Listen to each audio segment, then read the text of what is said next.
Fala, galerinha, beleza? E aí, tudo jóia? Moçada, vamos começar uma parte nova na biologia? Então vamos.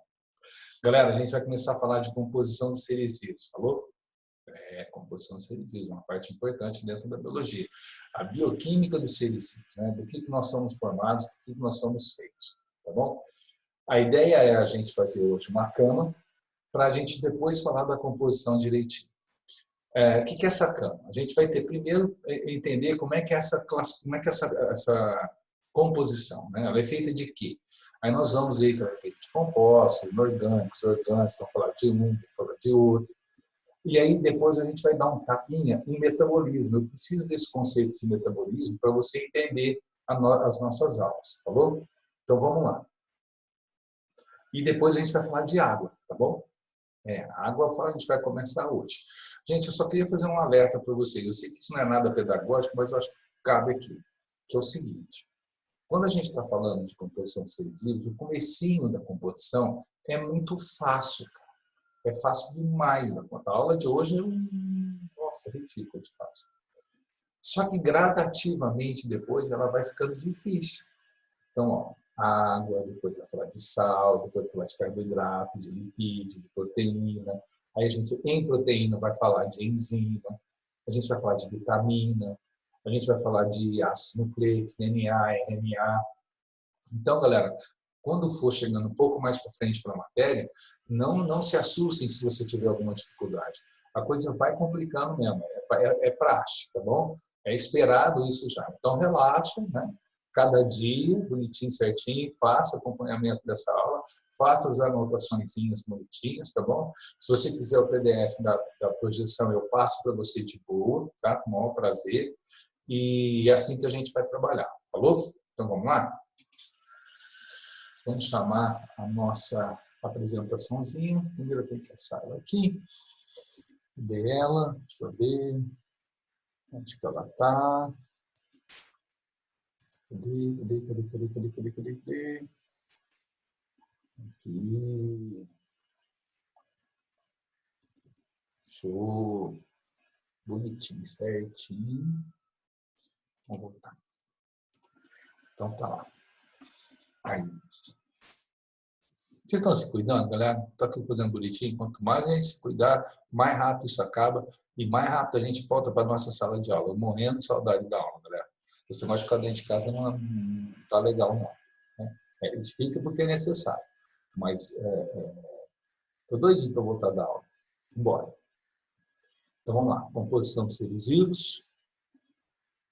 Vamos abrir aqui uma telinha maior.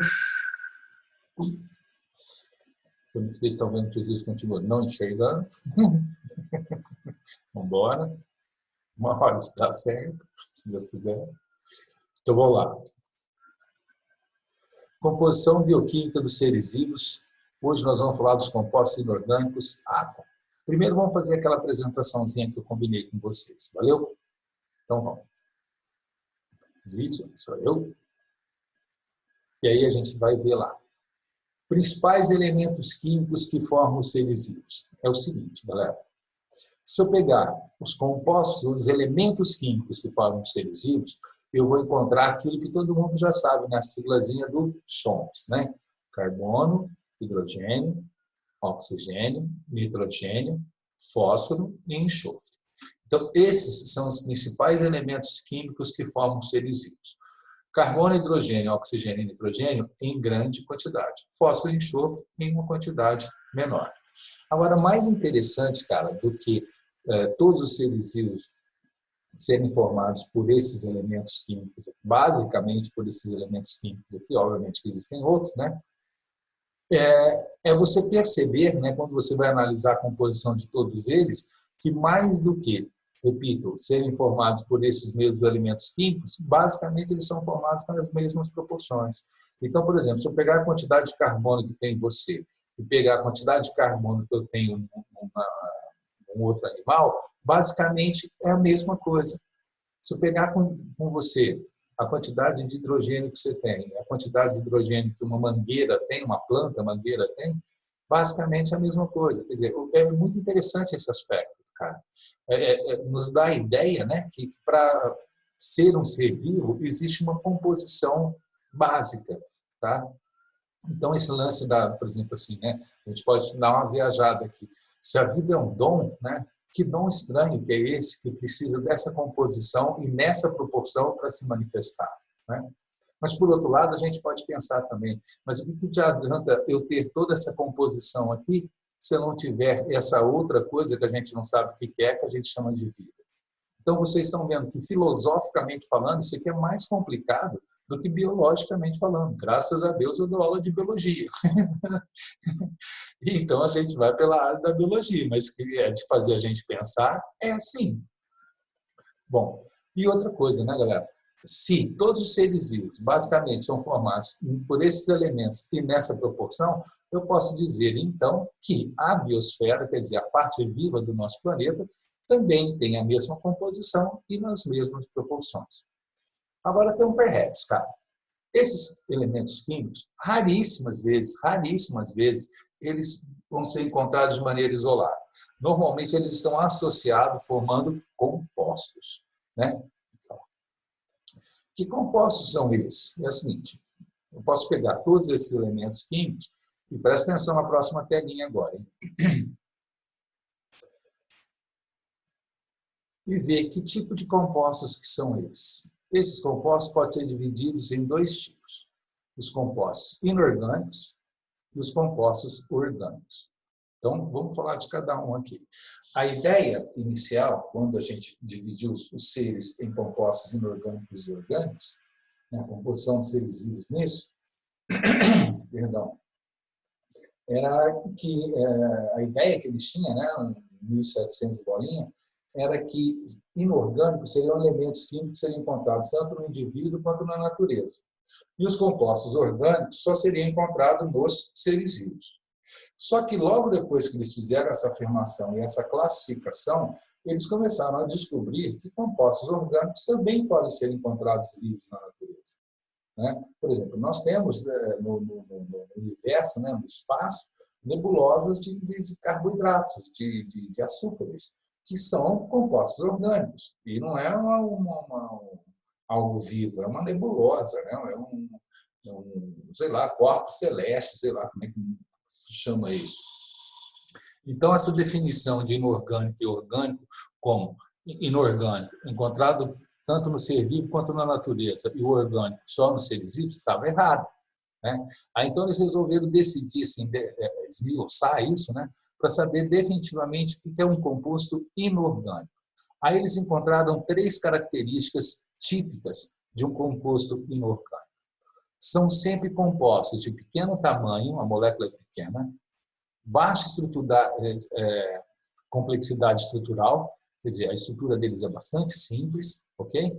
E, principalmente, pouca energia. É a quantidade de energia que realmente difere esses dois componentes aqui, tá bom? Os compostos inorgânicos têm sempre pouca energia, os compostos orgânicos têm sempre muita energia. Falou?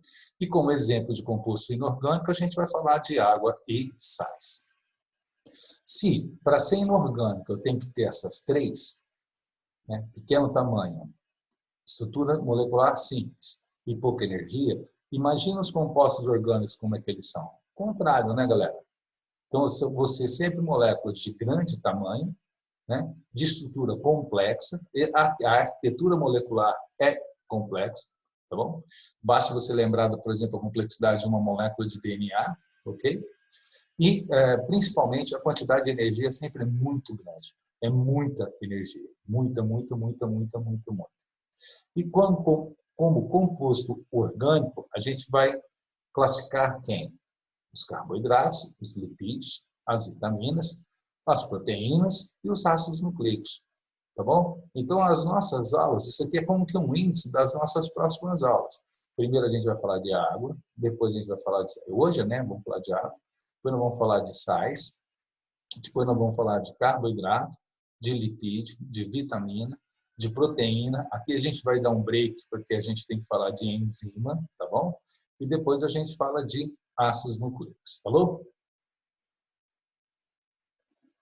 Bom, antes da gente entrar em água, né, na composição dos compostos inorgânicos, a gente tem que dar um tapinha nesse negócio aqui. Eu tenho certeza que todos vocês sabem o que é metabolismo. Todo mundo sabe o que é metabolismo. Todo mundo já leu metabolismo, já falou metabolismo, já conversou sobre isso e entendeu. Eu costumo dizer que metabolismo faz parte da consciência coletiva. Todo mundo sabe o que é. Por mais simples que a pessoa seja, ela sabe o que é metabolismo. Tá? O problema é o cara que você fala assim, então define. Define metabolismo. Aí, neguinho não consegue. Aí eu coloquei aqui para começar a ajudar a gente a pensar sobre isso. Né? Definimos de metabolismo ao conjunto de processos físico-químicos responsáveis pela manutenção da vida. É fácil você chegar a essa conclusão.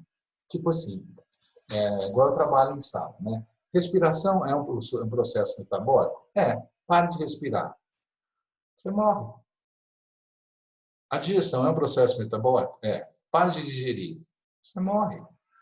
Quer dizer, se você pegar todos esses processos metabólicos, você vai ver que, no fundo, a ideia é te manter vivo. Manter vivo você e manter vivo o seu material genético, permitindo que ele seja transferido para a sua descendência. Se você juntar todos esses processos responsáveis por isso, né, manutenção da vida e perpetuação da espécie, você sabe que isso tudo é metabolismo, tá bom? Só que nós temos um perhaps importante aqui, que é o seguinte: os processos metabólicos podem e devem ser divididos em dois tipos. Né? Quais são os dois tipos de processo metabólico? Bom, nós vamos ter o anabolismo e nós vamos ter o catabolismo. Qual é a diferença de cada um deles? Ambos fazem parte do metabolismo. O conjunto do anabolismo mais o catabolismo formam o metabolismo. Anabolismo é o conjunto de processos metabólicos de construção, processos de construção metabólica, que é o metabolismo, que é anabolismo. Por exemplo, né, quando você vai lá e une vários aminoácidos para formar uma proteína, você está fazendo um processo de construção. Você está juntando aminoácidos para formar proteínas. Então, é um processo anabólico. Né? E o que é catabolismo? É justamente o contrário. Né? É um conjunto de processos de fracionamento metabólico. Né? Um conjunto de processos de fracionamento, de quebra. Tá bom? Aqui, então, o exemplo seria o contrário daquele. Né? Por exemplo, eu pegar uma proteína e quebrar essa proteína em vários aminoácidos. Tá bom? A quebra de uma proteína em vários aminoácidos é um processo catabólico. Toda vez que for quebra, é catabolismo. Toda vez que for construção, é anabolismo. Para ficar fácil você entender isso, eu vou colocar aqui para você um esqueminha. Quer ver? Isso aqui eu que inventei. Ó. MO vai ser molécula orgânica. Tá bom? E nós vamos trabalhar com moléculas orgânicas no nosso esquema aqui agora. Então é o seguinte. Toda molécula orgânica, presta atenção aqui no comecinho, toda molécula orgânica tem sempre o hidrogênio de um lado e uma hidroxila do outro lado. Qualquer que seja a molécula orgânica, sempre vai ser assim, hidrogênio de um lado, hidroxila do outro. Hidrogênio de um lado, hidroxila do outro. Vamos supor que eu queira unir essas duas moléculas orgânicas. Se eu quero unir essas duas moléculas orgânicas, o que eu tenho que fazer? Se as ligações químicas delas estão todas completas, eu tenho que livrar uma ligação aqui e livrar uma ligação aqui. Só que na hora que eu, por exemplo, tiro a hidroxila daqui e tiro o hidrogênio daqui, se eu, para poder juntar as duas, eu vou ter um HOH. HOH, o que é isso? É água. Né? Então, para juntar as duas moléculas, eu preciso tirar uma molécula de água. Aí eu vou formar essa estrutura aqui, né? As duas moléculas orgânicas unidas. Reparem que ela ainda continua com o hidrogênio de um lado e o OH do outro.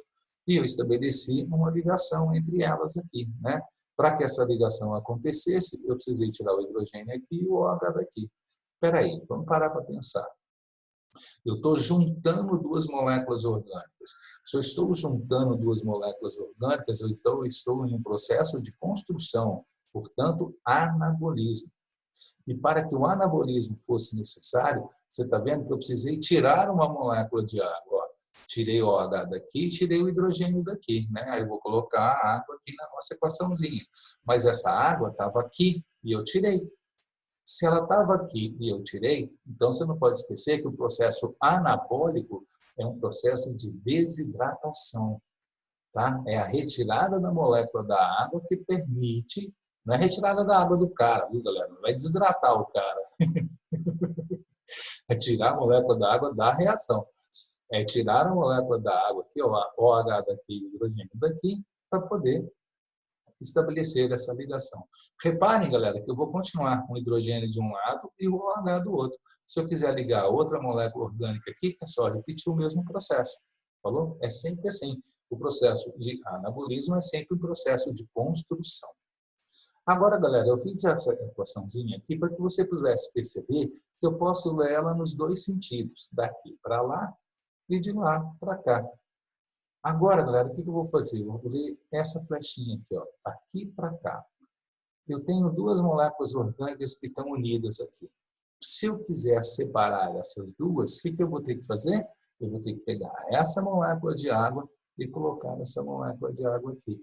A água é que vai romper essa ligação e separar as duas moléculas orgânicas para que elas fiquem assim. Então, você está vendo, galera, que se eu tenho que chuchar a água para a quebra acontecer, o processo, então, de quebra, portanto, um processo catabólico, o processo de quebra, ele é por hidrólise, quer dizer, a lise pela água, a quebra pela água, tá bom? Então, é sempre assim, anabolismo é sempre um processo de desidratação e catabolismo é sempre um processo de hidratação. Falou? Tranquilo? Bom, dito isso, nós já fizemos, então, a introdução, estamos prontos, então, para entrar nos compostos inorgânicos e o primeiro composto que a gente vai falar é água. Fechou? Então, vamos lá.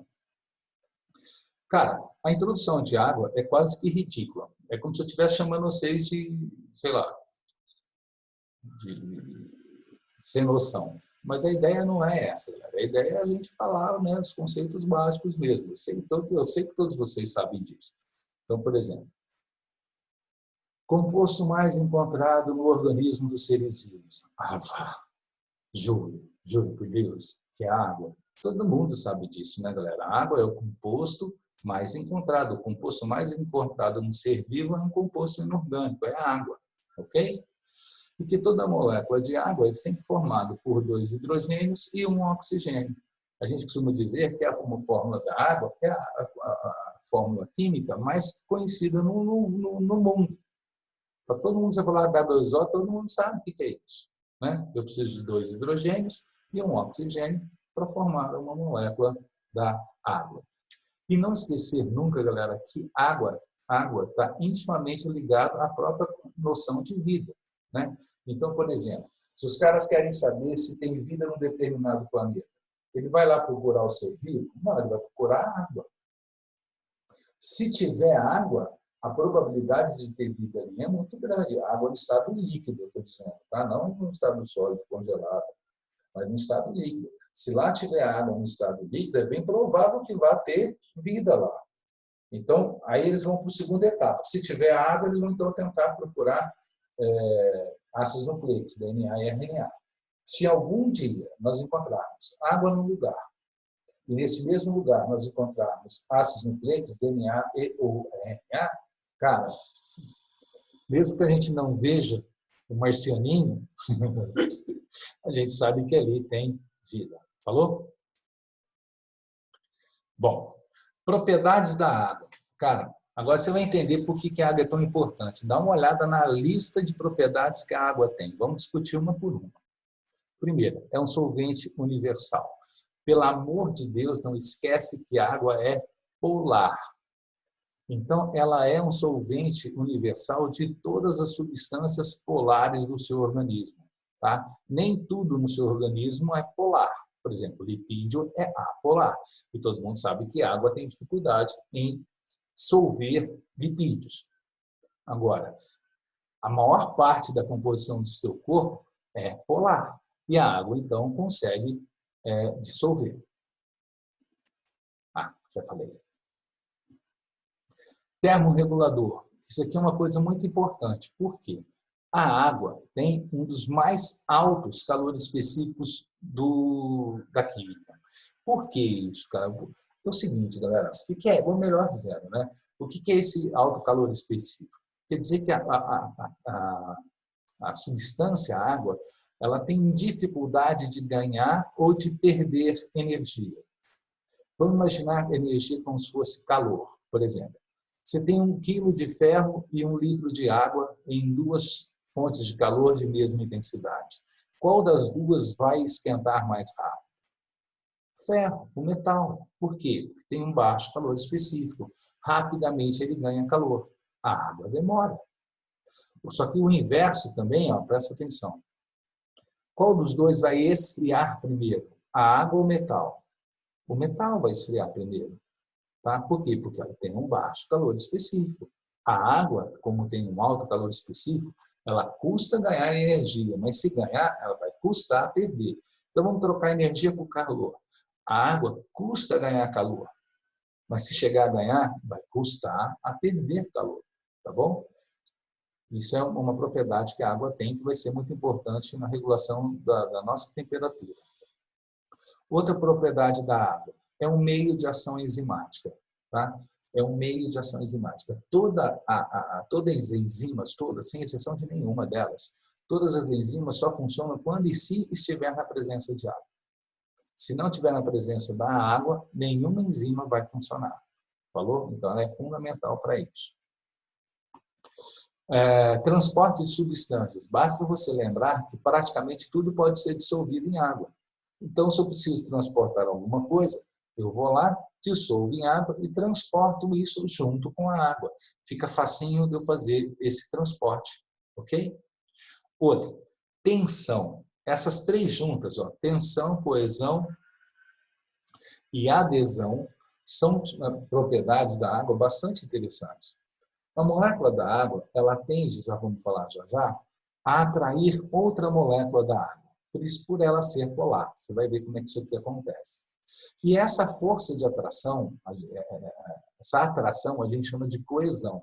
E a resistência a resistência que essa atração tem, né, que ela suporta, né, a gente chama de tensão. Tá bom? E uma outra coisa. Quando você está falando em propriedade da água, além da tensão e da coesão, eu tenho que lembrar da adesão. Né? Por exemplo, quando você joga um copo d'água numa parede, toda a água escorre ou fica gotinha? Tem gotinha que fica lá. Por que ela não caiu? Ela não caiu porque ela encontrou uma superfície também polar. Né? Então, a água, por ser polar, adere a superfícies também polares. Né? Essa adesão acontece, tá? E principalmente ela é mais facilmente visível, por exemplo, quando o caminho, né, onde essa água está subindo, ou ela está dentro, né, esse caminho é mais fino. Quanto mais fino for o caminho, mais fino for o tubo, mais alto uma água consegue subir sozinha. Basta você enfiar 2 canudinhos dentro de um copo. Você enfia um canudinho grosso e um canudinho fino. Se você olhar no canudinho fino, a água vai ascender, vai subir pelo caninho acima do nível da água do copo. Por quê? Porque houve uma atração, né, da molécula da água, que é polar, à parede do canudinho, que também é polar. Falou?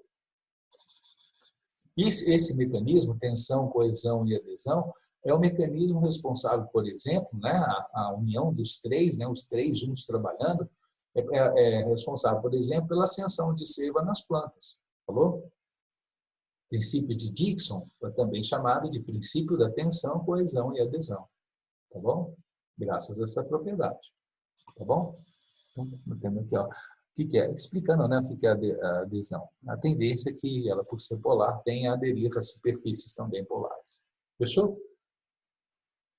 Bom, apesar de ser sempre encontrada em grande quantidade, a proporção de água dos seres vivos ela pode variar. Então, nós colocamos aqui alguns fatores. Isso aqui já caiu no Enem, viu, galera? É facinho, mas já caiu no Enem, por exemplo. Ó. Quanto à espécie, quando eu estou falando, por exemplo, de inseto, o inseto tem pouca água, apenas 40%, tá bom? Quando eu estou falando, por exemplo, do homem, 70%. Quando eu estou falando, por exemplo, de água viva, é 90%. Então, vocês estão vendo que conforme a espécie, eu vou ter mais ou menos água. Tá bom? Agora, é evidente que a quantidade é sempre muita, não é isso? Então, quanto à espécie, varia. Quanto à idade, o que você acha? É o mais novo ou o mais velho que tem mais água? Vamos ver, por exemplo, um bebê, ele nasce com aproximadamente 80% de água. Um adulto, 70%. E um senil, um idoso, 60%. Então, você está vendo que quanto mais velhinho a gente vai ficando, mais murcho, mais murcho a gente vai ficando também. Falou? Então, o caboclo não é velho, tadinho, ele é murcho. Tadinho. Agora, quanto ao metabolismo. Galera, o metabolismo não depende de enzima.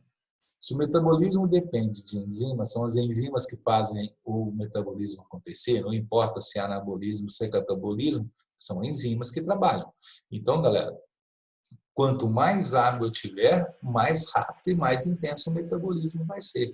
Então, a intensidade do metabolismo está intimamente ligada à porcentagem de água que aquele tecido ou aquela ação tem.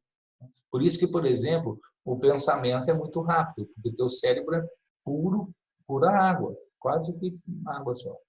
Então, por exemplo, eu estava falando em tecidos, né? Então, por exemplo, os ossos, que parecem que não tem nada de água, tem 40% de água. Ah, mas o osso duro daquele jeito é 40% de água? É, o osso duro, dentro daquele jeito, 40% dele é água. A nossa musculatura, 70%. Agora, o nosso cérebro, 90%. Quer dizer, apenas 10% do seu cérebro não é água. Por isso que eu falo para todo mundo, você não tem uma cabeça, você tem uma caixa d'água. Né? Uma grande quantidade de água na sua cabeça. Falou. Bom, para você entender água, você precisa entender a molécula da água. Uma molécula da água, ela é facinha de entender. Todo mundo sabe que são 3 átomos, 2 hidrogênios e um oxigênio. Como é que é o arranjo, né, desses átomos na formação dessa molécula? Como é que é essa distribuição? Aí você vai ver aqui que, deixa eu colocar a molécula, vai ficar fácil você imaginar. Aqui eu tenho uma molécula da água. Eu tenho aqui um átomo de oxigênio com os 2 átomos de hidrogênio. Reparem que essa disposição aqui é importante. Por quê? O oxigênio, ele tem uma carga negativa. E o hidrogênio tem uma carga positiva. O hidrogênio doa elétrons e ele vai ficando positivo. O oxigênio atrai elétrons e ele vai ficando negativo. Então, galera, se a gente pensar aqui, a questão é a seguinte. O oxigênio ele tem 2 elétrons aqui a mais. O hidrogênio está faltando um elétron aqui. Espera aí, se eu pegar um elétron daqui com um elétron daqui, anula. Mais um elétron daqui e trazer esse outro elétron para cá, isso aqui é positivo, né?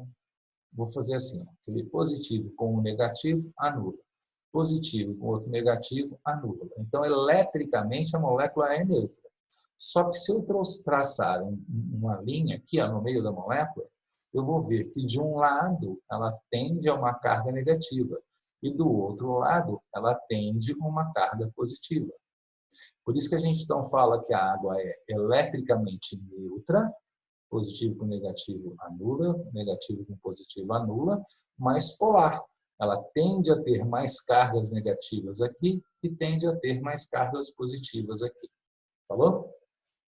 Agora, isso acaba determinando uma característica da água bastante interessante, que é a tensão superficial. O que é isso? A tensão superficial, galera, não é nenhuma característica, né? Todo mundo está careca de saber, por exemplo, quando você vê um inseto andando sobre a água. Por que ele não afunda? Quando você olha aqui na foto, por exemplo, você está vendo que o inseto é como se ele estivesse pisando em cima de uma membrana, né? É sei lá, um filme, alguma coisa aqui que estaria impedindo ele de afundar. E, na realidade, não é isso. Esse efeito que você está vendo aqui, ó, que é a tal da tensão superficial. Tá bom? Então, vamos lá. Vamos explicar por que ela acontece. Então, vamos. Então, por exemplo, aqui você está vendo várias moléculas de água.